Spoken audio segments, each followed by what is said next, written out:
welcome to the It Doesn't Hold Up podcast. We review and reevaluate all things we remember fondly from our childhood and years prior to see if they still hold up. And more often than not, they probably don't. I'm Stuart Shepherd, along with my co-host and good friend Michael Smith. Smith, how are you doing? Oh, very well, Stuart. Thank you. Usually, at this point, I try and make some sort of funny comment, but however, I think I've gone pun blind from the film we watched recently, which may be the quippiest thing I have ever seen. And frankly, I don't feel like I'm up to the high standard set by Sly Stallone and Kurt Russell. Yes, there's no matching that. The puns are terrific. Punrific, They're, if you will. well, they're multitude. Whether or not they're actually any good, we'll get to that. How are you, sir? Well, yes. Notice you're sporting a rather nifty strap around your neck. Yes, quite right. If you're watching on YouTube, you'll notice I've got my arm in a sling and a cast because, yes, as well as being a podcaster, a writer, an all-around swell guy, I'm also a semi-professional wrestler. And yes, a weekend or so ago, I managed to break 2 bones in my hand.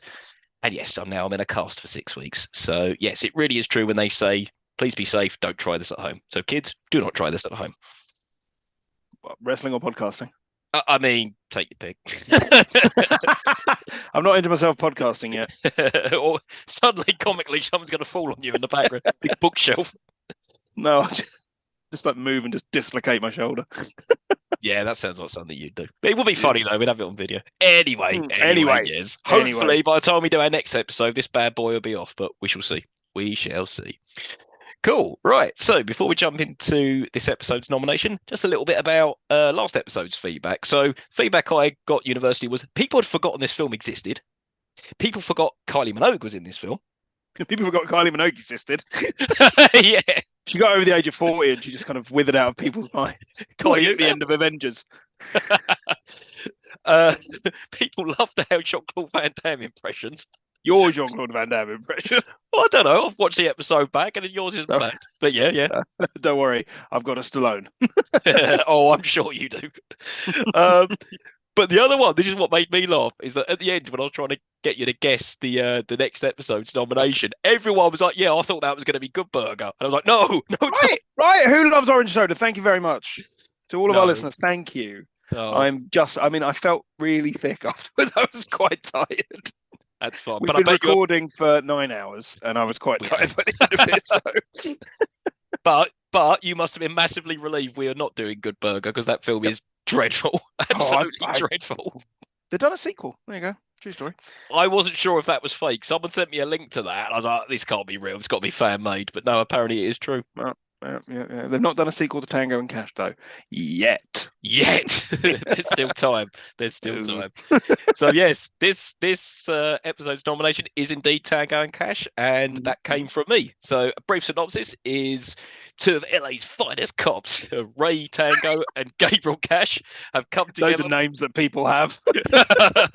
Hello, well, I'm Ray Tango. Like a shit Kaiser Soze. He's just like in a corner shop. I mean, I thought it was cool. I mean, I don't think I've ever met anyone in my life with the surname Tango, and I don't think I ever will, but I found it I don't think I've ever met anyone with the surname Cash. No, I know. Oh, wait, no. Cash. Johnny Cash. Yeah. Okay, all right, fine. Just shut up, Smith. Anyway, so yeah, 2 of LA's finest cops have come together because they've been framed for a crime they didn't commit. Together, they declare their names and save the day. That's Tango and Cash. This is another instance where we've had a movie that came out in the States the prior year. We got it the following year. So just like Street Fighter, this came out Christmas time, but 1989. We didn't get it until March 1990. But I'm hoping, in terms of Smith's scene setting, he's done the year 1989. And I was hoping you'd say that because I have. Oh my God. I was really worried you were about to say 1990. I'd be like, hold on, Google frantically. What happened in 1990? Well, it was a new decade for sure. But no, take it away. What was going on in 1989? So 1989, the big news from 1989 is that communism was on its ass. The Berlin Wall came down on November 9th, 1989, just before this film came out. And this film is peak 80s capitalism. So it is like fully in the face of communism. Tiananmen Square rally had happened in China with the subsequent, far less humorous massacre. And in Romania, Nicolae Ceausescu, the communist dictator, was deposed and executed on Christmas Day. Now, true story, I went to Romania earlier in the year. On Christmas Day, they televised live him being shot. and then broadcast God. footage for 6 consecutive hours of his dead body lying there, just so everybody knew that he was definitely dead. Jesus Christ! Well, people True going over story. sticks and poking him to make sure.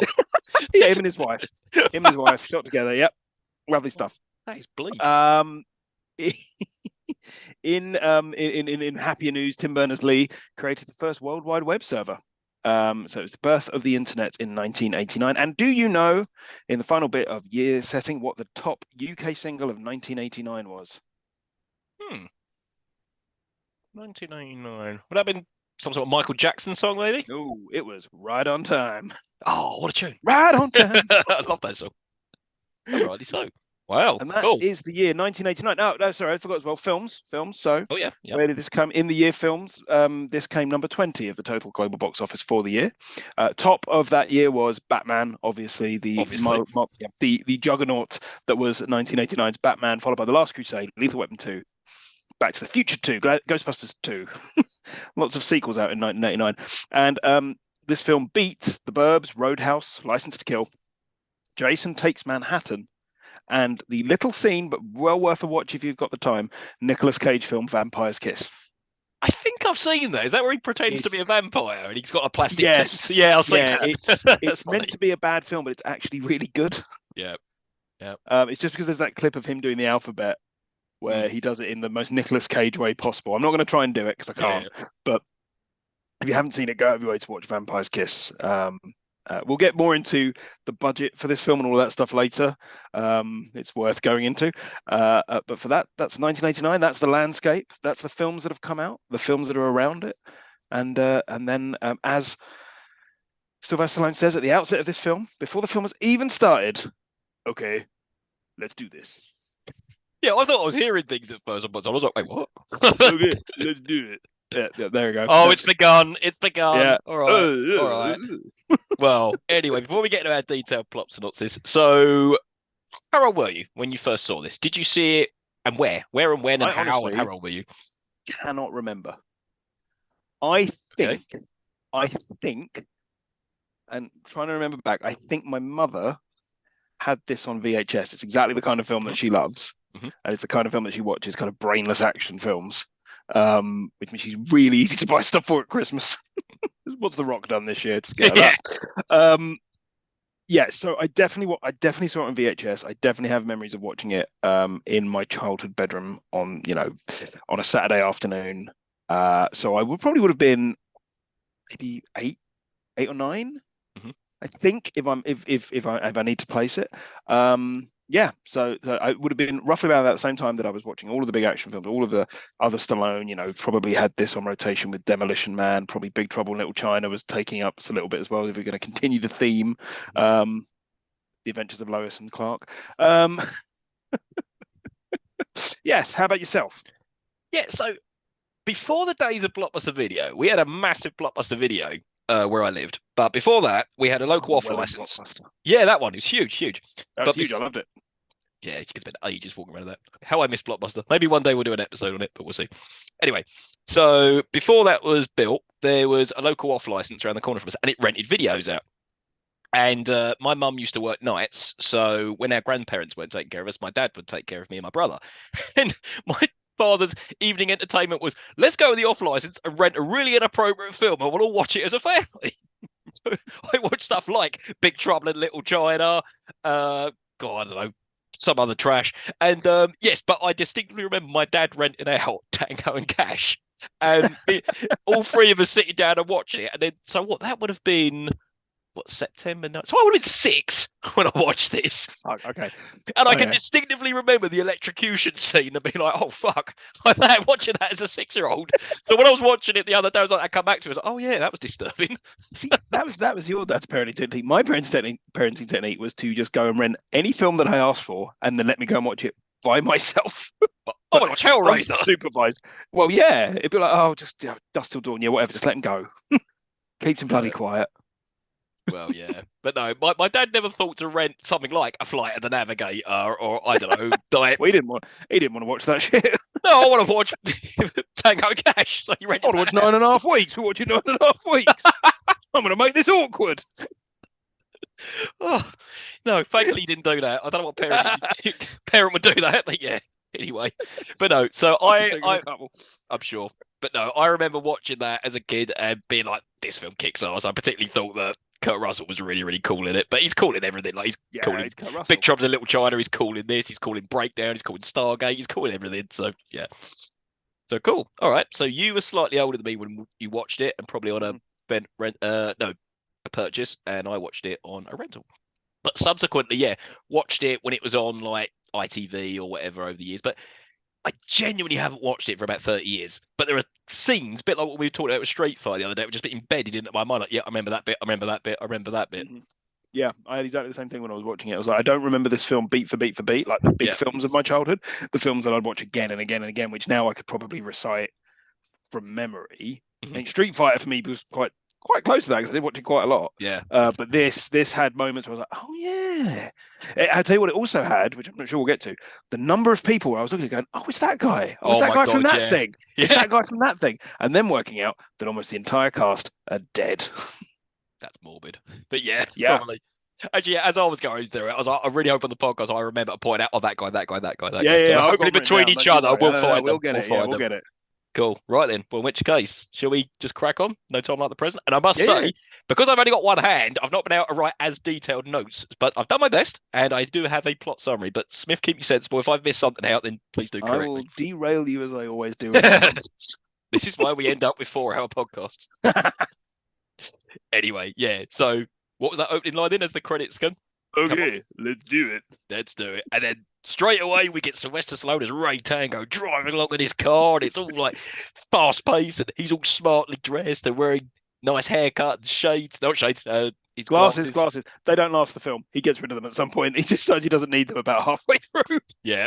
An interesting fact, they are actually his glasses. They weren't prop glasses. They were, if you ever They see him in seem. interviews, he wears those glasses. Yeah. But yeah, he's driving along, and apparently at some point on this high speed chase, which is in like a desert, they're like, "Oh no, you're out your jurisdiction." But nah, he's Ray Tango, and he's gonna stop them. So he manages to pull in front, pulls out his gun, steps out in front of the truck, and Now, fires at why the does he window. change his bullets? Because he changes his bullets over, and I can't work Yeah, that out. As though yeah, his regular bullets wouldn't be strong enough to penetrate glass. So he's yeah. like, I'm going to get these special bullets. I couldn't work out if he just hadn't changed the bullets from last time, or like you just said, if they were special bullets. Yeah, So yeah. We just hadn't changed them from last time. They're just like empties. yeah, I don't know. But that's interesting fact, which I don't know if it's part of your Smith trivia. This was part of the Jackie Chan film, Police Story, where he does exactly the same thing. And if you watch the clip of Jackie Chan, he does exactly the same Ah, thing. He puts the bullets in. And see, then there's that a I little, didn't know. oh, that wasn't part of your, well, this is Stu trivia. And then later on, there's a something else that Jackie Chan does later on as a nod back in his next film, Super Cop.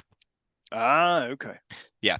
So anyway, yeah. And then Tango shoots the truck, it stops, and they come crashing out the window. This Through point, the front window. Wear seatbelts, kids. Wear seatbelts. must say as well, that was a hell of a stunt. Because when I watch it, like, oh, there's no crash mode of it. You actually see them hit the tarmac. Oh, that looked horrible. So But one of yeah, the two, one of those two villains, the guy, Robert Zadar, who no, is no, the guy with the. he's later the guy No, with the he's in it. jump. He's Oh, no, he's he's in in the the truck. truck. He's driving the Oh truck. shit! I didn't even First time you spot see Robert that. Zadar, maniac cop Ah, himself, Maniac Cop. Yeah. driving the truck. Yeah, yeah. So he comes back later. That's why he's got the grudge against Stallone. Well, I just assumed he was one of many people they put away in the prison. Oh, I didn't even No, spot that. no, he's Wow. driving the truck. The other guy, I don't think comes back. I'd have to go back and relook, but he wasn't as recognizable as Robert Zadar. Ah, The morbid theme, dead. yeah, another one. Carry on. Uh, yeah, he throws I'm going to cuffs keep at him. doing that, by the way. That's fine. That's fine. Dead. Dead. Yeah, he throws cuffs at him. He's like, "You like jewelry? Put them on." Like that. Do the honors, And then that's when the captain turns up and starts going, oh, "You're not in your jurisdiction." And the other two policemen are getting angry with him. And this is when we get that awesome line, which I remember as a kid.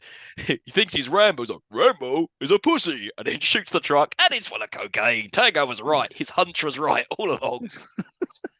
it's that.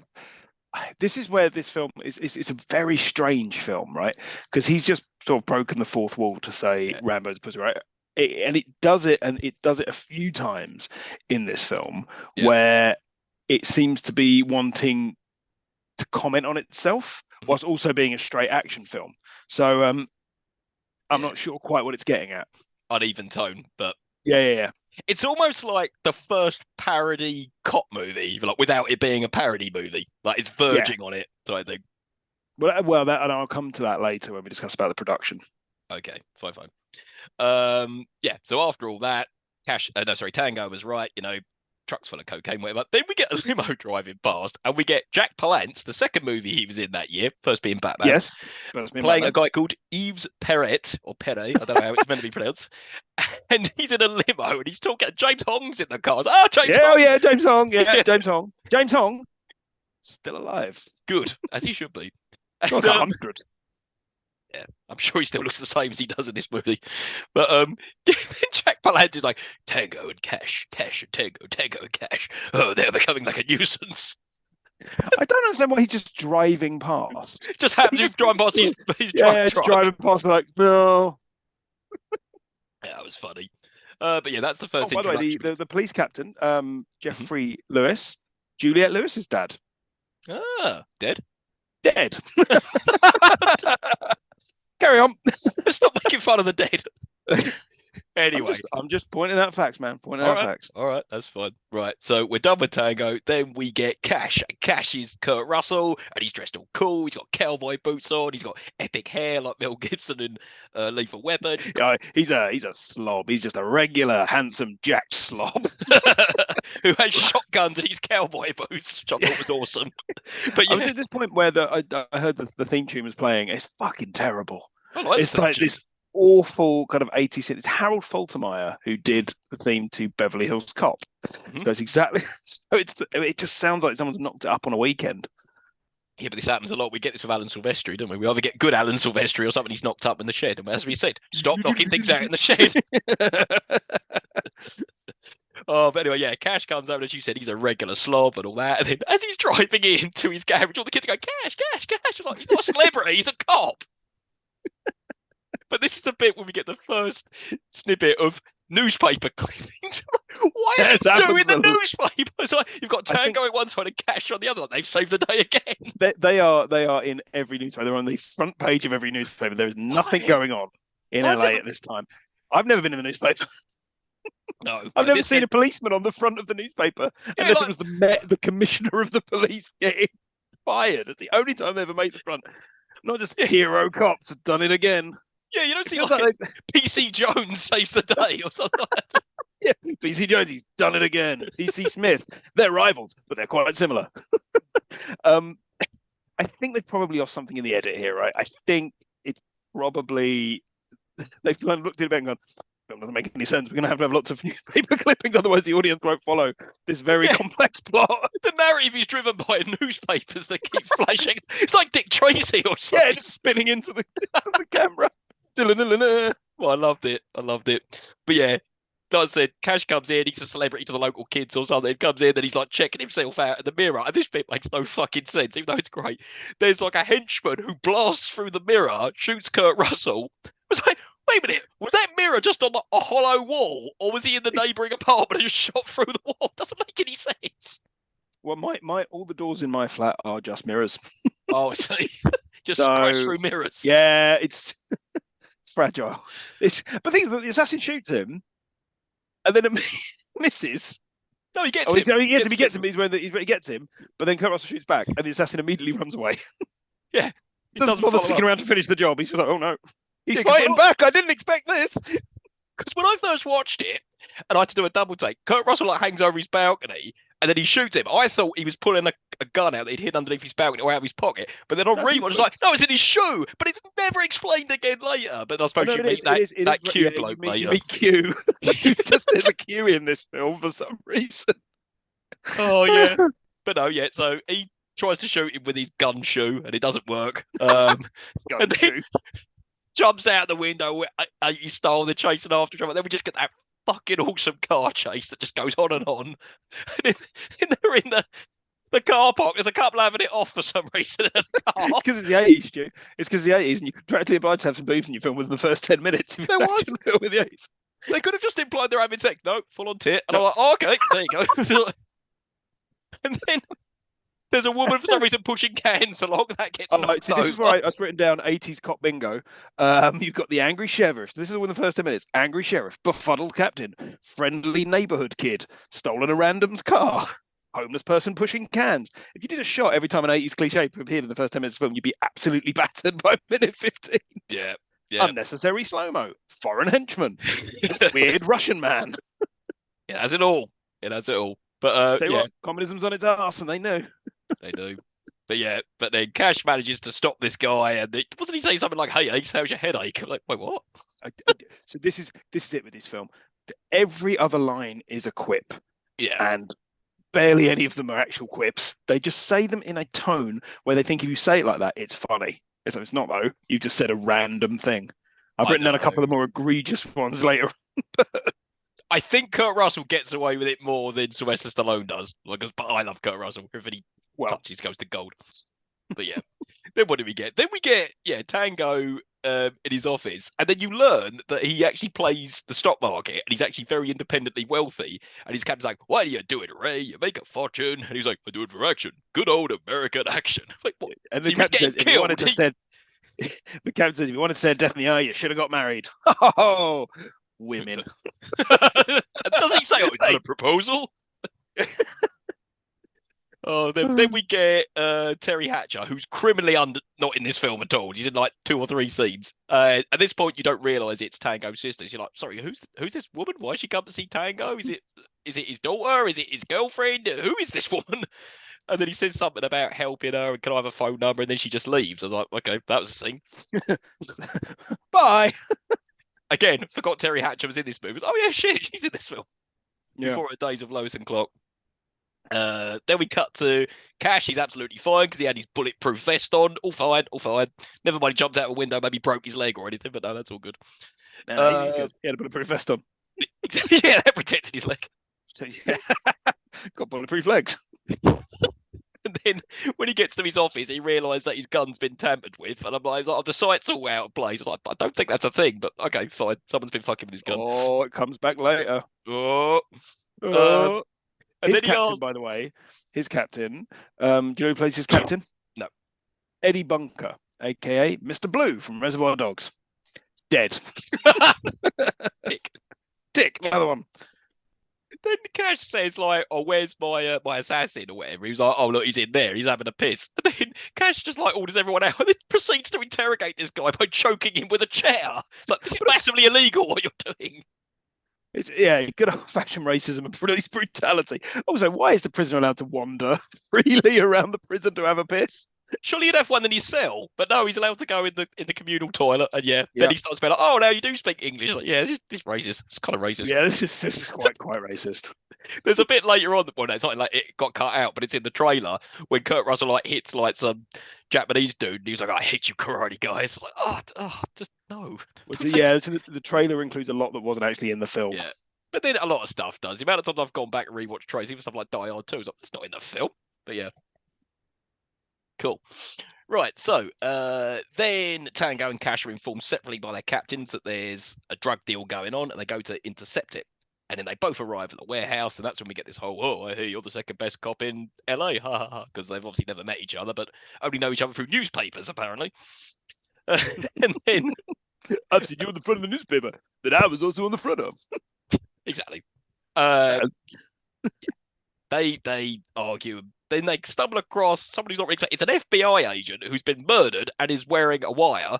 And at which point, suddenly, an army of FBI people come in and instantly say, "Oh, you murdered that guy. You're under arrest." Like, wait, what? Because what came full circle? The gun. His gun's here. And I don't know what Sylvester Stallone's got to do with anything, but we'll get them both.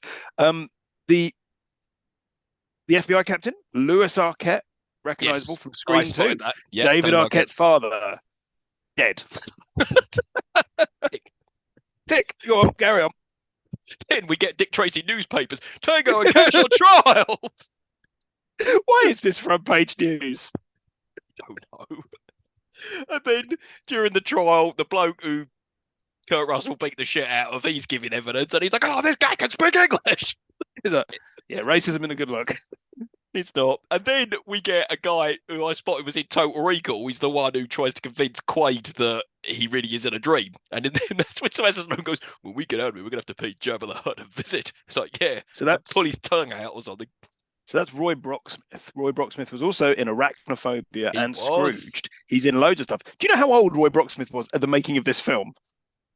He's not going to be very old or very young and looks a lot older than he is. Go on. He was 44 years old, Oh, he looks a lot and older than that. and dead. Tick. Tick. This is a curse, the Tango and Cash curse. Oh my god, yeah. Please no one take Sylvester Stallone and Kurt Russell from us. And then during the evidence, we get Michael Jetta. I was like, oh my god, shit, I didn't know he was in this film. Delacroix himself. Yeah. And dead. Yes, but very sadly died of AIDS.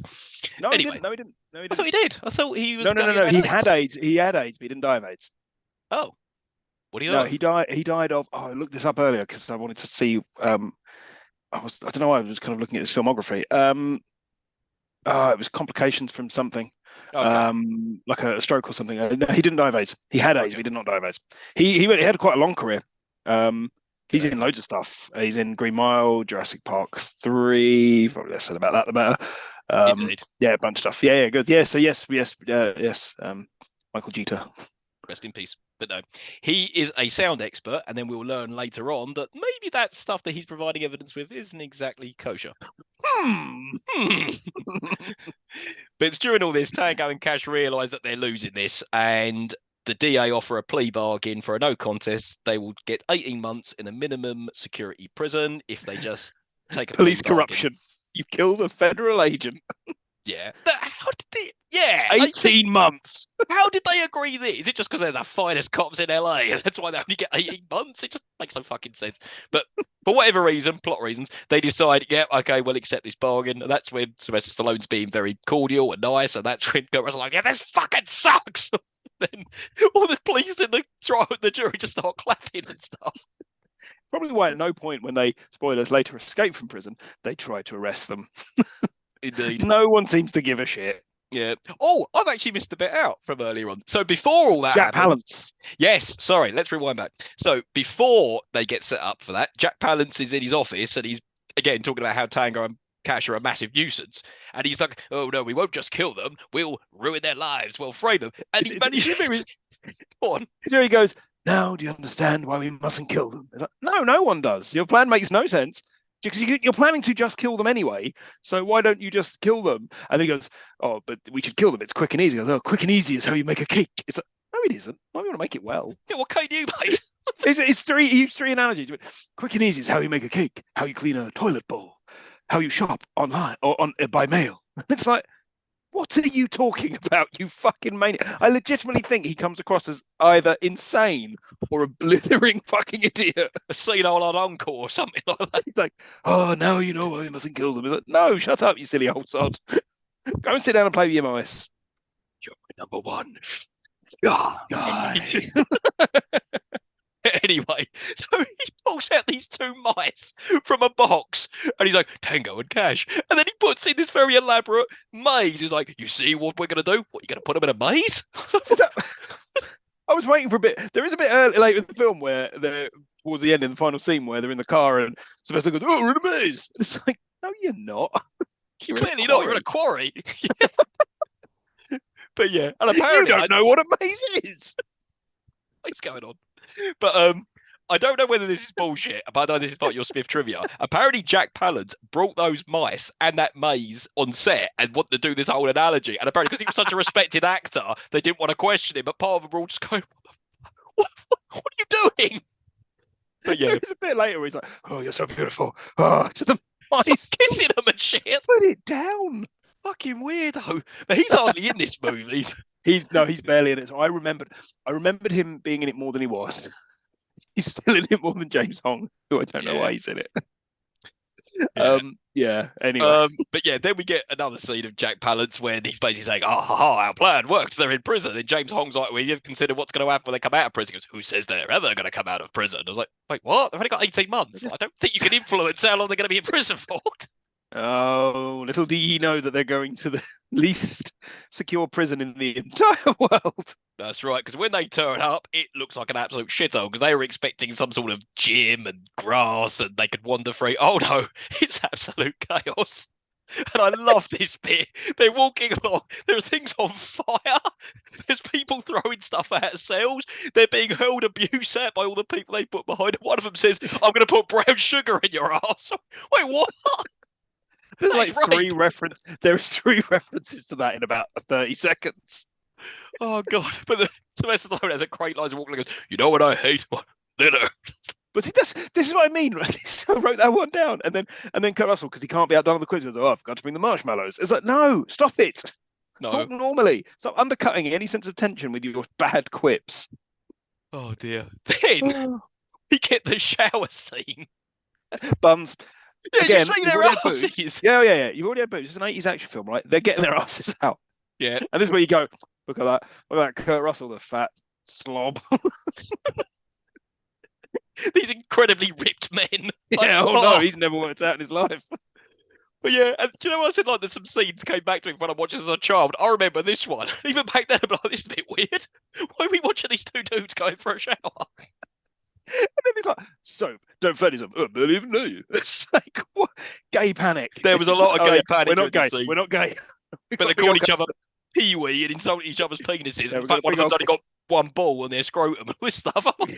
a big old case of the not gays. Oh, that's funny. But I can't remember if it was before the shower or after, but on their way to their cells, that's when they meet Face, or as Stallone calls him, Conan the Barbarian. It's like, oh, okay, that's another nod, whatever. And it's spectacular, Joe. I was convinced this dude was in Dick Tracy because he's got the kind of face that would be in Dick Tracy, but he's not in Dick Tracy. Robert Zadar's got cherubism, or had cherubism, Okay. which is kind of creates facial deformities. You have like a big jaw line. Right, got you. But it made him a perfect villain because Maniac Cop, he's fucking great at that. And long storied career as well. And he was always at conventions, which has upset me because I would have loved to have meet him at Comic Con. But there you go. Got like a Maniac Cop sign. Yeah. Absolutely. He was in a film called Samurai Cop, which if you haven't seen it, go out of your way to see it. It's one of the single worst films ever made. And I can't wait. It is fantastic. Oh, so then he manages to break Faces or Conan the Barbarian's face, pulls him into the bars of his cells. Oh, you're going to regret that.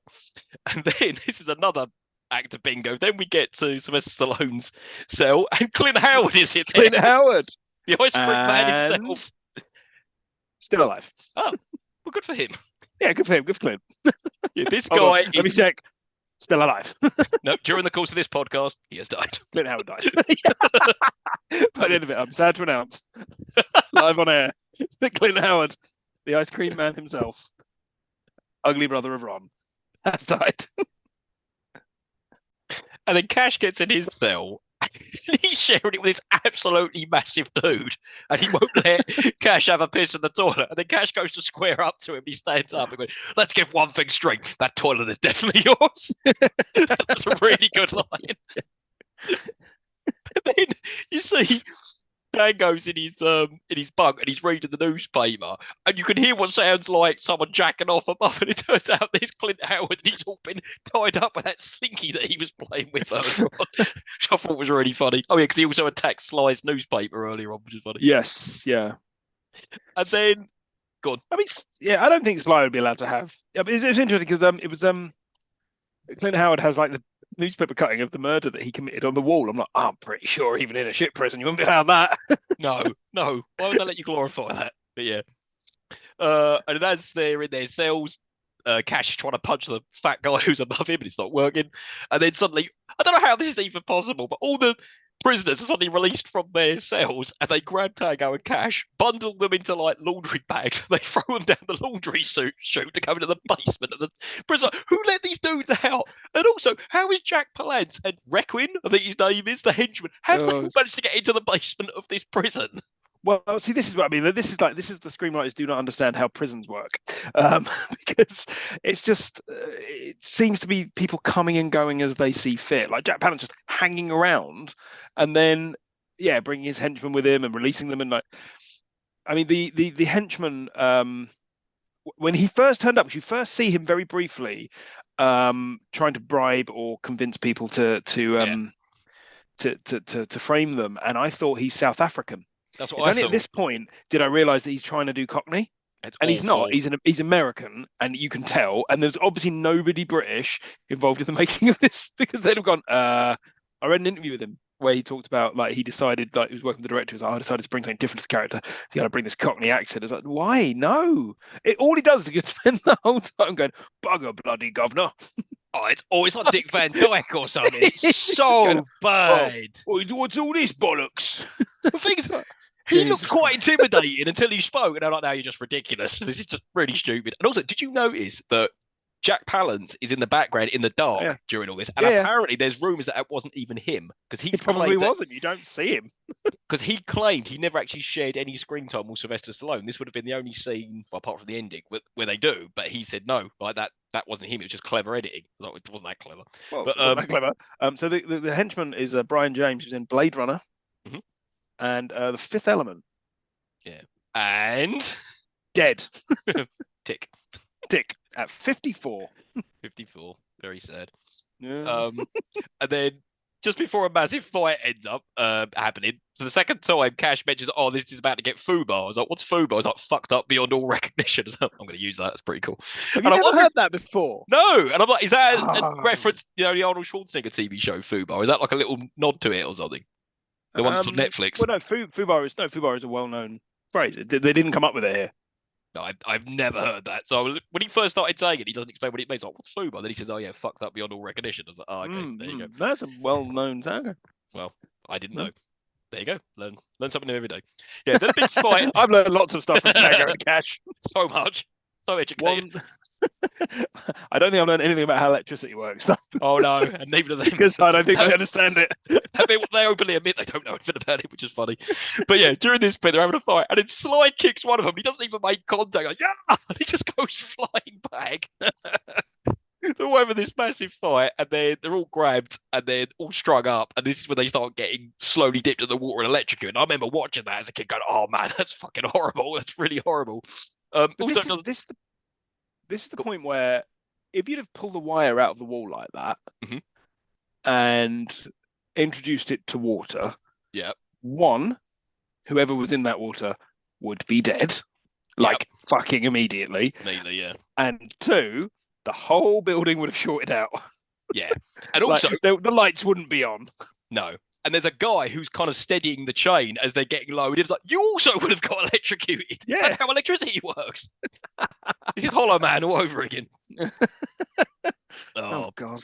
But during this, as they're being tortured, then the warden, Matt Sikowski, enters. No, he's like, he's in RoboCop 2. He's the one who gets killed by RoboCop 2, the robot. Yeah, yes, he is. And dead.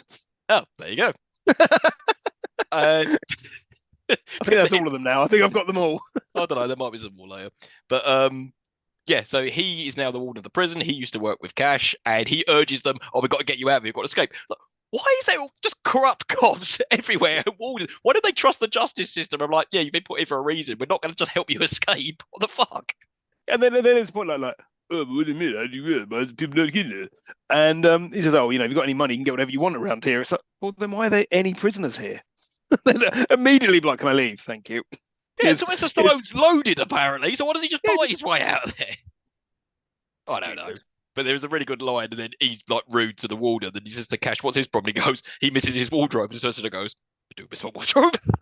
Well, that was a really good line. Yeah, Cash is saying that he wants to escape. Tango doesn't because of plot reasons. And then it's during Cash's escape where he doesn't trust the warden, the one trustworthy person in the entire prison. Exactly. Makes no sense.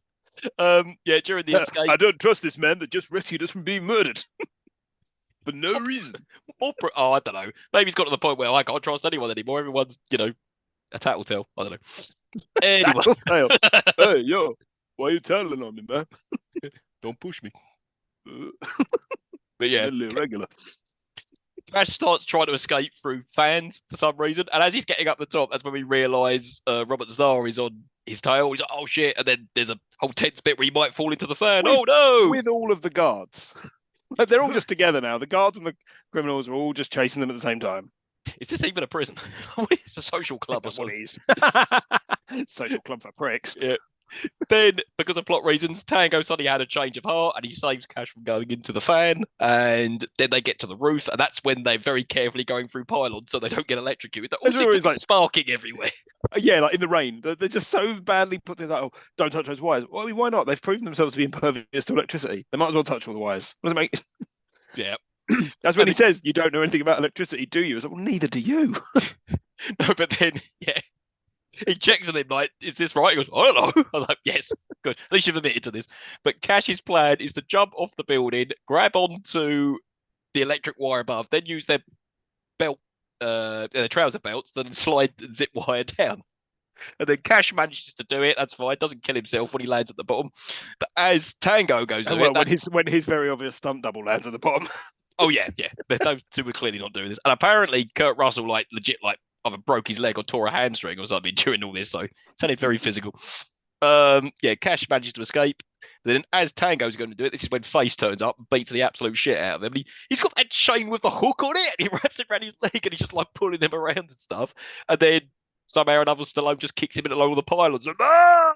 Well, they kick into the pylons, which he physically has to grab in order to make sure that he's electrocuted. Exactly. And there's so much water around; they'd all be dead. Yes. Why is there so much water? No one understands electricity in this film. Oh, and then yeah, then Tango, he also manages to zip wire down. Now there's a funny bit of Stu trivia here. I don't know if it was on your trivia. When he gets to the bottom, because he's been gone a while, Cash says to him, "Where have you been? Are you getting a coffee and a Danish?" And Stallone goes, "I hate Danish." Now apparently that was a dig at Bridget Nielsen because he was in the midst of getting divorced from her, and she was Danish. Well, there we go. Sorry, I'm coming out with lots of Stu trivia and probably stealing whatever Smith. No, you've got none of the ones I've got. There you go. Weird. It's fine. I like weird. Yeah, and then they separate, and for some reason, I don't know why they just stick together. But then Tango says, "If you need to contact me, go to this club and ask for Catherine." He's like, "Okay," and then they split up. So Tango goes to Wyler's house, which is Louis Arquette. This is when we get this really shitty bit of dialogue. Wyler pulls out a load of spaghetti from the fridge and he gives him some shit about having a crap diet. He goes, "Oh, instead of counting calories, I bet you're counting all the money you made from selling us up." Laugh my arse off when I heard that. That is terrible dialogue, Sly. Do better. Oh, and then he goes, what's his name again? Wyler. Yeah, Wyler says, "My life ain't worth shit." So I goes, "That's true." And then runs off into the garage and a car bomb just blows him up for some reason. Immediately, yeah. And then stunt double slides like, "Oh!" It flies away as it blows up. In amongst that, Cash has gone to visit Michael Jetta with a shotgun. Yeah. Starts giving him a load of shit because he's obviously worked out that, he'd been tampering with the audio files earlier on, and that's what's got them incriminated. So yeah, he's going to clear their name. And then, yes, I think the next scene is when they go to the club. This club. No. He goes to see Q first. Oh yeah, he gets a couple of shotguns, doesn't he? Yeah. So for some reason, it's like someone was Bond. Yeah. Yeah, Michael J. Pollard, who was in Scrooged.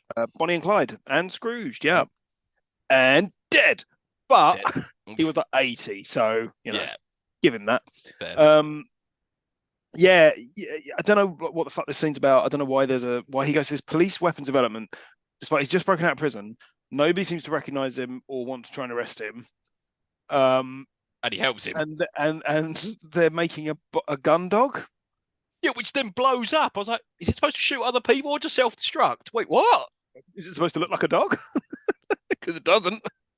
Yeah, and also the Q bloke, he just looks ridiculous. He's got that big magnifying glass on his face, and it's all very comical. I was like, this almost seems like a film of two halves. The first half is ridiculous, right? But the second half is just lunacy. It's like, what is this? It just looks like they've kind of given up. It. Oh, I've seen Bond. Do you want to put Q in? Yeah, put Q in. And especially the end. That is Bond to a T. I recall the end, even when I was younger, feeling like it came out of a different film. Yeah. And feeling wildly disconnected from everything else that's gone before it. And it really does. It's just nonsense. Absolute nonsense. But yeah, Cash then goes to the club because presumably he needs to make contact with Tango. He asks for Catherine, and that's when we get Terry Hatcher after about 40 minutes. He's back in the film, and she's I want to say an exotic dancer. I don't know what's going on in this club. What club is this? So I wrote this down. Like, it's a weird place. Like, what's going on? It's not a strip club, is it? Because there's no tits, but there are people There are boobs backstage. There backstage. are, yeah. Front of house, there's Terry Hatcher dancing around in front of a giant fan. So this club's got a budget. It's got a fan budget for a single dancer, unless they all do fan stuff, but probably not. And then at one point she drums for a And bit. there's motorbikes driving up the stage and stuff. Yeah, well, That's it, yeah. And then the police are after him, and she's like, "Oh, I'm going to help out Kurt Russell. It's probably because of his lovely hair. It is fantastic to be feathery. He looks like an Irish setter. It's lovely." And she falls in love with him immediately because it's the 80s. And then he goes backstage. Yeah. Oh, just before that, all the cops rush in for some reason. Like, why are all the cops at this club? Why don't they all just come here? Day off. Yeah. Shift's over, lads. He goes backstage. There's topless women everywhere. They're like, "Oh, we'll have to get you out of here." And what do they do to get him out of there? Dress him up as a woman. Kurt Russell in drag. Look, Kurt Russell can do no wrong in my eyes. Yeah, it's funny. I don't think he's made films some way. But he does not look good as one. No, with that 5 o'clock shadow. Like Kurt Russell in a wig. It's like he's got the legs for it. I'll give him that. Yeah. Panning up, I was like, he's got the legs for it. And then no one's buying this because he just looks like Kurt Russell in a wig. It does. And then but that pervy cop says, "Oh, how about a freeway?" They just flick their fags on him and then they just drive off on motorbikes. Like, such a weird scene. It gets weirder. It does. Then we get to Tango's house that he shares with Terry Hatcher, who we still don't know is his sister yet. We think it's his girlfriend.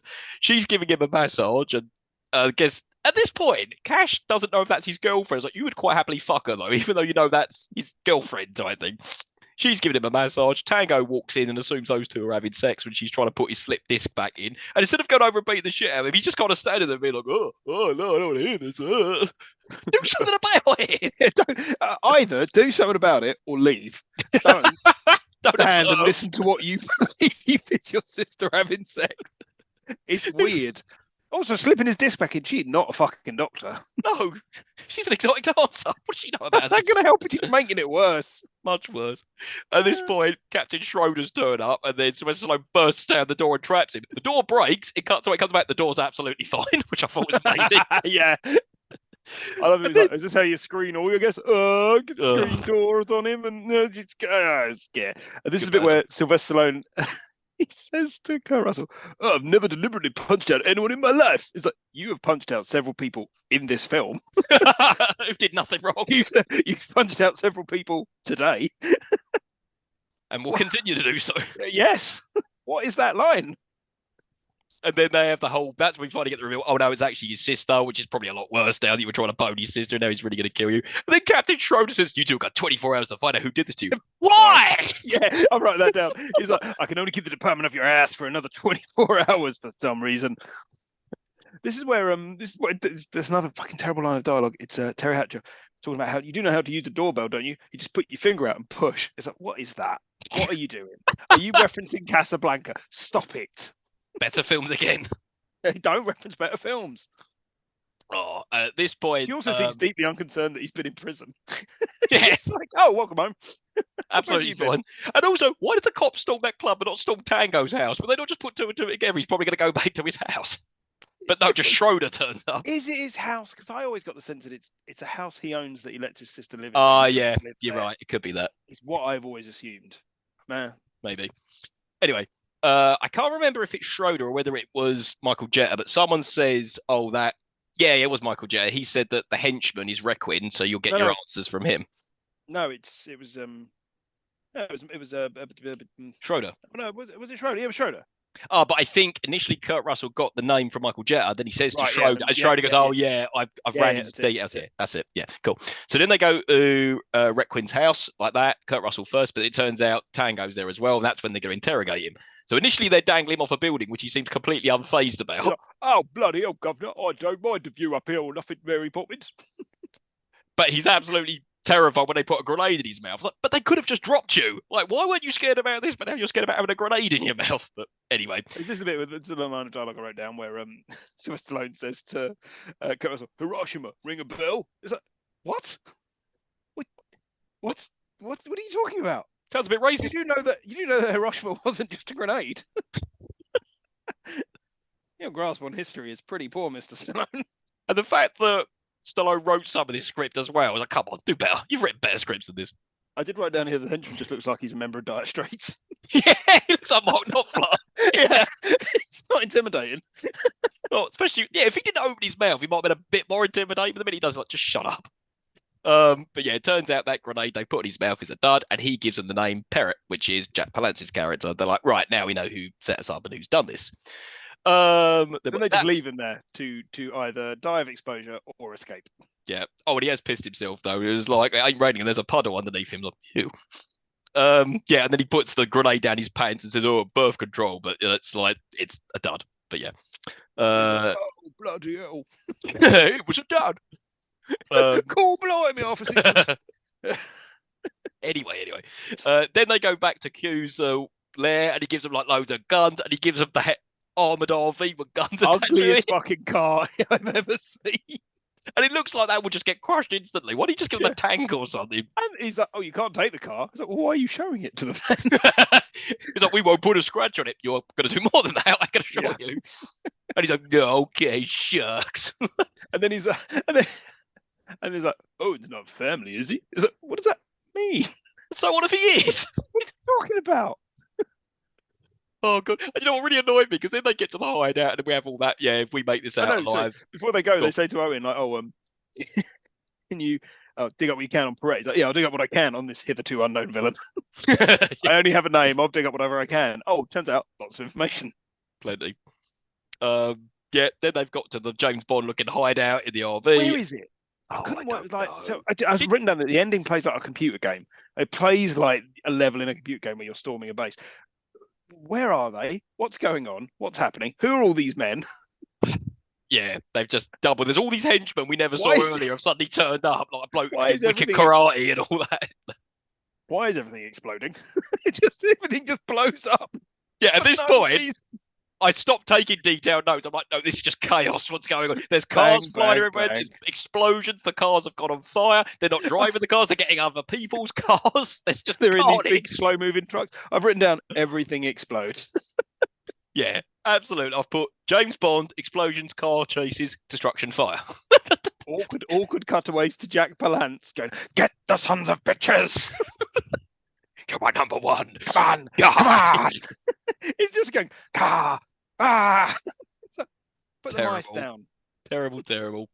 But yeah, just before all that chaos, though, we do get a moment with Tango Cash when he's like, "If we don't make it back alive, I just want you to say you're the best cop I've ever worked with." Because if we don't make it back alive, I am going to date your sister. Like, you get yourself shot saying some of this shit. The thing I find weird about in all of this, like the characterization is so weird. Like Jack Palance, what is he? Is he a drug dealer? Is he a gun runner? What's his plan? He just doesn't. He just seems to be doing shit for the sake of it. He's just evil. Ooh. And these two cops, like one of them's smartly dressed, one of them's a bit of a slob, and in personality, they're exactly the same. Yeah. They are the same character. Like there is no difference between the two of them, except Sylvester Stallone occasionally reads a bit of a newspaper. That is it. Like they both don't play by the rules. You think, well, one of them's going to play by the no, neither of them play by the rules. They do what they want. But damn it, do they get results? Damn it, McBain. Oh, and in amongst all this, Terry Hatcher for some reason has been kidnapped. So look, Terry Hatcher is here. It's just for no reason. She's just there. So she doesn't get any lines of dialogue either. She's just there. So after all this chaos, they make it into the James Bond hideout, which has a self-destruct on for an 11.5 minutes time.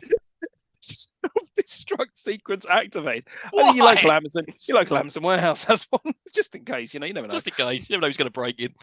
Then there's a load of kung fu fighting and all that. Cash gets shot, but it's a clean exit wound, so it's fine. So he just carries on as normal.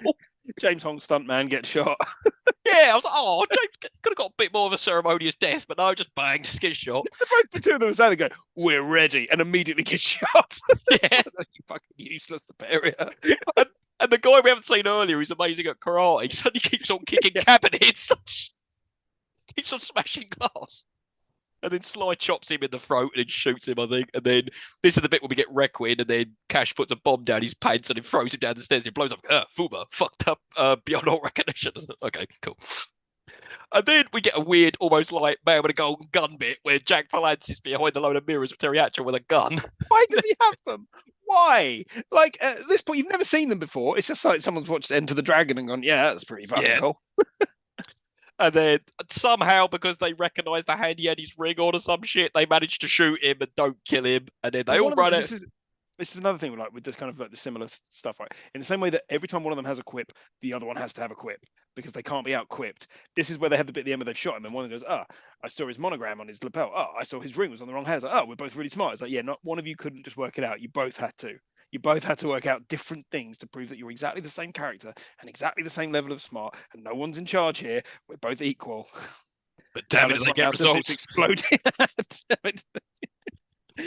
Now let's run out of this exploding warehouse before it explodes. All three of them are like, no! He blows up and they land in a small ditch. I reckon there's a janitor somewhere in the back, like do do do do do do do do do do. What's up? Oh! Yeah, didn't deserve that at all. And then this is when we get when Terry and Hatcher goes, why don't you two just admit you two work well together? Ha, ha, ha, ha. And then finally, that's when we get the Yeah. high five. Yeah. And then newspaper. And Tango then and Cash are high now five. heroes. It is. It's Tango and Hash heroes again. Oh, Imagine someone reading that newspaper going, I don't care. so much every fucking day these two are in the paper. I'm sick of this. I'm just here for my coupons. Oh, that was Tango and Cash. That was a whistle stop tour because I couldn't take copious notes because of my head. But oh my god! So let's rewind back. So when you watched it when you were 8 years old, what did you Yep. love or hate about it then? I just an action film on it. Mm-hmm. It's similar to Street Fighter, right? It's action film. It's loud. It's got explosions. It's got cool sequences. It's got some boobs. It's like a 10-year-old kid. I'm watching that. Yeah, except there were And no I'm gonna. boobs in Street Fighter. No, there were not. No. No, they were not. You're right. But it's got everything that would appeal to a young boy who likes action films. Like, but you could cut and paste it for anything, right? Anything is Sylvester Stallone film. Say Demolition Man, Cobra, bit like just cut, paste, Knock up. cut, Yeah, paste. yeah, yeah. Yeah, any of them. It's fine, right? I'm gonna watch it. I'm gonna enjoy it. I'm gonna have a good time. In fact, with Lock Up, I probably got bits of that confused with this. Probably. I don't think I've Very seen similar. Lock Up. Might have to check that one out. Oh, maybe. Yeah. Did you hate anything about that, or was it just a dumb fun I film don't when think you were I a don't kid? think I was. I don't think I was critically aware enough as an 8-year-old to hate anything about this. No, fair, You fair. can't. And so You can't watch. Yeah. I loved this film when I watched. Just you said, like, what? Yeah, explosions, people having fights. Yeah, cool. Kurt Russell's hair. Yeah, everything was just awesome. Oh god. But yeah. But what about now as an adult? Did you love it or did you hate it? I found it tiring at points. The quips Right. got on my tits by the end of it, especially by the end bit sequence where they're driving around. And there was a line where he's like, "I've got some good news and I've got some bad news. The good news is we're almost out of gas. No, the bad news is we're almost out of gas. And what's the good news? We're almost out of gas." And I was like, "Oh, fucking shut up, just shut up." But wasn't Like, that a where'd you learn reference to drive? Escape Stevie from? Wonder. Oh yeah, yeah, the Stevie Wonder bit. Sorry, Yeah, go on. Say the line properly. Where'd you learn to drive? Stevie Wonder. It's like, oh, God's sake. Yeah, Die Hard did this better. You know? It's just like you just watching it. Like by the end of the film, I was like, okay, come on now, stop it. And the ending does, as it did when I was a kid, feel like it's come out of a different film. Feels like it comes out of nowhere. Jack Palance, who's barely been, like you say, he's barely in it, and he's barely a threat in it. He just sort of sits around being mental, and then gets shot. And it's like, well, it's not very satisfying, the ending. For the most part, I enjoyed it. For the most part, it's stupid, right? It's Yeah. really fucking stupid. Stupid fun though. But it's Yeah. enjoyable stupid. I mean, there is some very 80s misogyny running all the way through. Oh, it. yeah. I mean, there is a lot of "she's my sister" Yeah. stuff where it's just like, ugh. And at the end, he's like, "I'm gonna date your sister." He's like, it's like, oh, yay, yeah. Women, their property. There's a bit of that going through, and stuff like the Cockney accent you can get over. It's so bad, it's stupid, but Yeah. there's not a lot to this film, and it does feel like three different films at the same Yeah. time, trying to be different things, and like they go to prison, and then that's quite a big bit in the middle, and then it's just the end, and it's like, what the fuck? What is this film? Like, it's stupid. It starts better. I think it's the first Yeah. half is stronger, and it sort of just peters out towards the end a little bit. But Kurt Russell is always an engaging screen presence. Stallone kind of does that stuff well. Yeah. definitely. And think. I do wonder if it was anyone other than Kurt Russell, would it have been as fun? And I don't think it would have. I think he nailed that part. Very funny. Yeah. Cool. All right. Well, that leads nicely into Smith trivia. So I've done a lot of Stew trivia for it, but what you got for us? Well, Smith trivia. So lead in from your last point about would it have been as fun as anyone else did the role? Originally, it wasn't supposed to be Kurt Russell. It was originally supposed to be Patrick Swayze. It was written for Patrick Swayze and Sylvester Stallone. Patrick Swayze left to go and do another film that came out this year, Roadhouse. Also awesome. Which is awesome. I love Roadhouse. It's so fucking stupid, but it's good. So they brought in Kurt Russell at the last moment. Now, this film had how many directors? Oh, 3 or 4, I think. 3. Yeah. So originally it was Andrei. I wrote this down to see if I say it right. Konchalovsky. Yep. Now I looked him up. He has done he has worked previous to this. He worked and wrote Andrei Rublev for Andrei Tarkovsky, the sort of well-renowned Russian filmmaker. And prior to this, his American directing debut was Runaway Train with John Voight and Eric Roberts, which was written by Akira Kurosawa. He has subsequently won several Venice Film Awards for his work throughout the years. And this is a weird anomaly on his CV. Yeah. So God knows what he was doing directing this film. He wanted to make this film more serious. The producer, who was a very interesting chap by the name of John Peters. I don't know if you're familiar with John Peters. So John Peters was the producer of, amongst other things, Wild Wild West, Superman Lives. And the Superman films. Superman Lives was the Superman film he was trying to make with Nicolas Cage. Oh, yes. yes. Remember that? So he had a big obsession with giant spiders. There's no giant spider in this because I don't think it would work. Is why you get a giant mechanical spider in Wild Wild West. He tried to put one into Superman. He tried to put one into an adaptation of The Sandman, which recently been on Netflix, when he tried to make that much earlier in his career. But Neil Gaiman, the author, released a spoiler script online to stop that film from being made. Negative public backlash because he didn't want it to happen. So John Peters clashed massively. He wanted to make it a spoof, basically. Set unrealistic times and ended up getting Andrei Konchalovsky fired. They then brought on Albert Magnoli, who directed, compared to the award-winning Konchalovsky, Purple Rain and one episode of Nash Bridges, season 2. He finished the film, basically filmed all of the fight scenes and the finale, which is why, again, it feels like a slightly different film. And then they brought in Peter McDonald during the editing process to recut the film almost entirely. He was the director of Rambo 3. So this film ran 20 million over budget and 2 months over schedule before it came out. So this is why I said I'd come back to the budget thing later. This had a budget of $54 million for a gross of $120 million. It's more than made its money back. Definitely. Why they never did a sequel, who knows? Probably not really that kind of thing. How much do you think the budget, and they had the same budget for the 1989 Batman and Indiana Jones and the Last Crusade, which both came out the same year. What do you think the budgets were comparatively for those films? No, you'll have to tell me. I couldn't guess. 48 million. This film cost 6 million more than both of those films. And they look a lot more polished. Well, God knows where the money went. Yeah. So that was kind of what happened. Say over schedule, over budget. The trailer contains tons of stuff that's not in the film, from scenes that they had to recut, reshoot. Barry Sonnenfeld was the original director of photography, but Stallone had him fired. Stallone often takes, around about this time, has taken lots of creative control of all his films. Usually co-wrote them. Usually was in charge on set.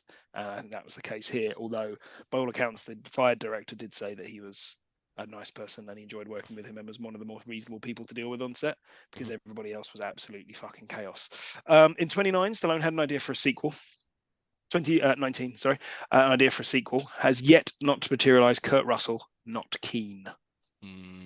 He doesn't think that they could do it justice if they did it now, which he's probably right. Leave it alone. It'd be better off if he just turns up in an episode in an Expendables film or something like that. Yeah, was he? No, I don't think he was. No, but yeah, he was approached, but never did it. Sorry, back to Smith trivia. No, that was it. That's the end of my trivia. You covered all of the other little bits and bobs throughout. I think it's Yeah, I mean, we could go down a rabbit hole. It's fascinating. I always like that we always pick movies that all had like troubled shoots, because you could just have a podcast alone just about the trivia. And you can tell. Like, this film feels muddled, and you can tell when someone says there's 3 directors and it went over budget and it went over schedule. Like, yeah, I can see that.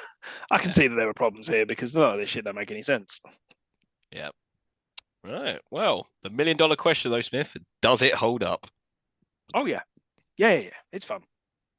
Yeah, it absolutely holds up. I had so much fun watching this. So much. It was like it knows it's being stupid and it's having fun with it. I was like, yeah, this is great. This is fucking great, you know. Whereas I'm not sure it's a comedy. yeah, totally.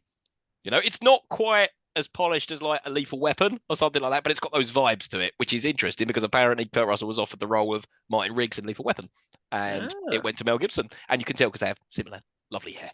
lovely hair. The hair of a prize dog at Crofts. Indeed, Oh no, it's beautiful. Kurt Russell. Handsome with a bow tie.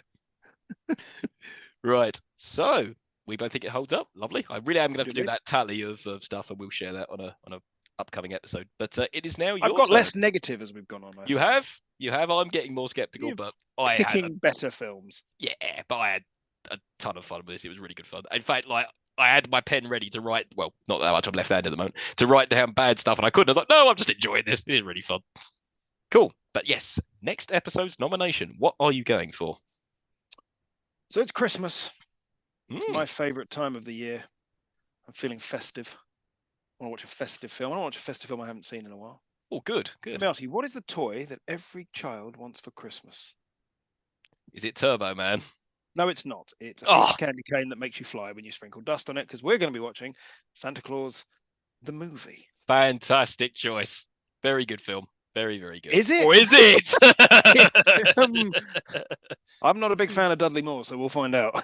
We'll see. We'll see. Oh, I thought you were going with Jingle All the Way with that. And I'm sure our listeners are going, yeah, I swear he was going to go Jingle All the Way with it. Okay. I wanted you to think, little bait and switch. Oh, you sneak. Swerve! Cool. All right. Well, Santa Claus the movie, it is then. And yeah, just a last bit of housekeeping before we get out of here. Just want to plug our socials. So you can email us on itdoesn'tholduppodcast@gmail.com. We're on Instagram at It Doesn't Hold Up Podcast. We're on Twitter, or X as it's known, at Doesn't Hold Up Pod. We're on YouTube at It Doesn't Hold Up Podcast, and we are on Spotify, Apple Podcasts, and all other good places you listen to podcasts. And remember, please do give us a good review and keep your suggestions coming through. And remember, do direct all your hate mail to one Michael Smith. Please do. I enjoy receiving it. Cool. All right. Well, until we regroup for Santa Claus the movie, is there anything else you want to say on Tango and Cash? I just want to say that you're the best podcast you've ever podcasted with. Very true. And I just want to say to you all, you know, you've been tangoed.